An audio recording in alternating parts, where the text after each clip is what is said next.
Сәлем достар, менің атым Гүлдана. Бүгін біз өте дәмді әрі пайдалы таңғы асқа арналған үйде дайындалған гранола жасаймыз. Бұл рецепттің ең жақсы жағы оны өз талғамыңызға қарай өзгертуге болады. Қантсыз, консервантсыз, табиғи өнімдерден. Ал олай болса, кеттік бастайық.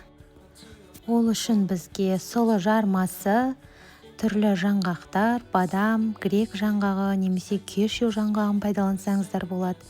Асқабақ дәнектерін, ұнатсаңыздар кокос үгіндісін қосуға болады. Және де бал немесе шәрбат, өсімдік майы немесе кәдімгі сары май қоссақ болады. 1 шай қасық даршын, яғни корица.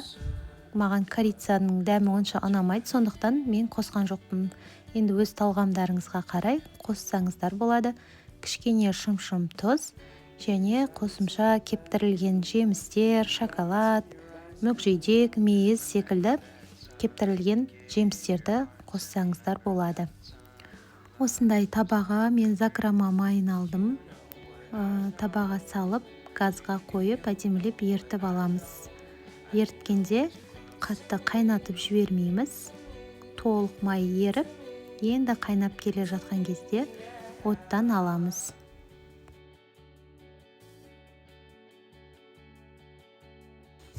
Осындай жылы күйінде үстіне бал қосамыз. Табиғи бал болса тіптен жақсы.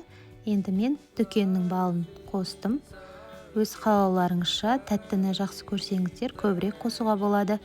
Мен 5-6 қасық шамасында бал қостым. Екеуін жақсылап араластырып аламыз.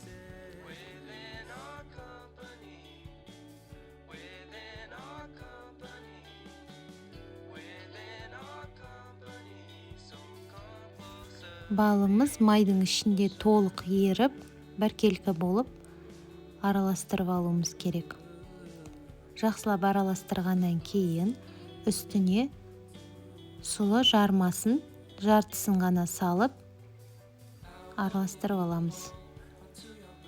Жартысын салғаннан кейін, толық араластырып алғаннан кейін келесі жартысын саламыз. Сұлы жармасын таңдаған кезде тазартылған сапалысын таңдауға тырысыңыздар. Осылай барлығын біркелкі етіп араластырып аламыз.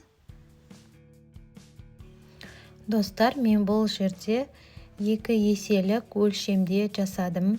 Көбірек қылып, сіздерге описание бөлімінде нақты рецептісін көрсететін боламын.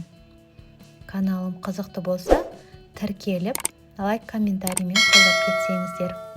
Алдағы уақытта да қызықты және пайдалы рецепттермен бөлісетін боламын.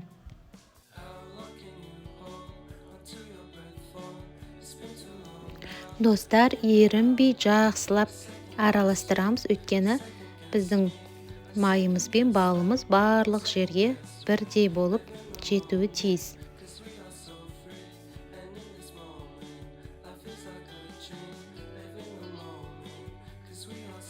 Барлығын осылай жақсылап араластырып алғаннан кейін пергамент қағазына осылай біркелкі етіп туралап төсеп, духовкаға 180 градуста 25-30 минутқа пісіріп аламыз.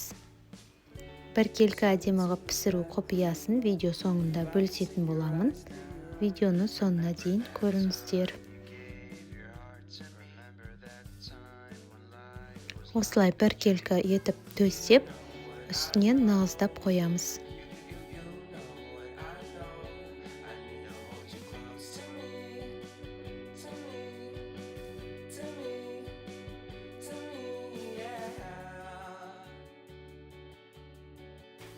Міне достар, осындай шашылып тұрған қоңырқай түсті граноламыз дайын болды.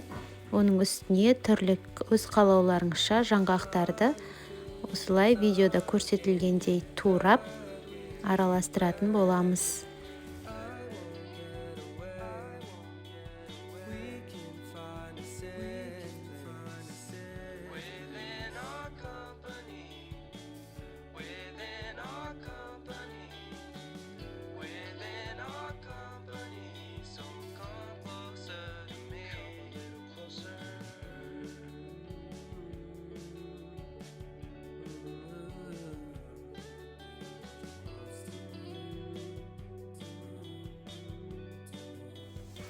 Мен балаларға мынандай кептірілген жемістерді қосамын жеке бөлек. Ал мына жерде дәндер және мақ қостым. Барлығын жақсылап араластырып, осындай үстінен йогурт, греческий йогурт немесе сүт, қалауларыңызша айранмен ұнатып жатсаңыздар айранмен, және үстіне осындай балғын жемістерді қосып десеңіздер болады таңғы асқа. Дәмі өте керемет болып шықты. Балаларыма да өзіме де қатты ұнады.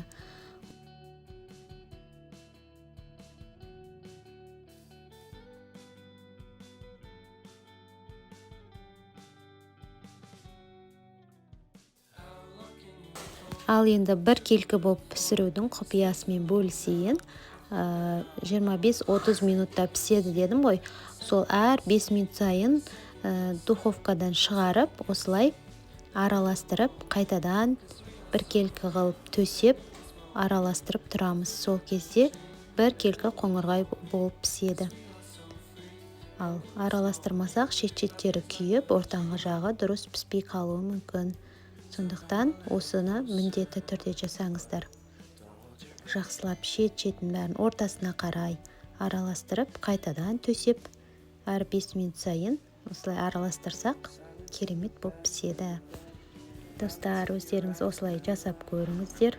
Бұл дәруменге бай және күні бойы тоқ болып жүресіздер.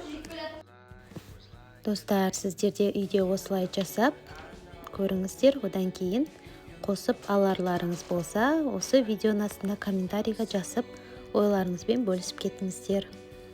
Видеоның соңына дейін менімен бірге болғандарыңызға көп рахмет.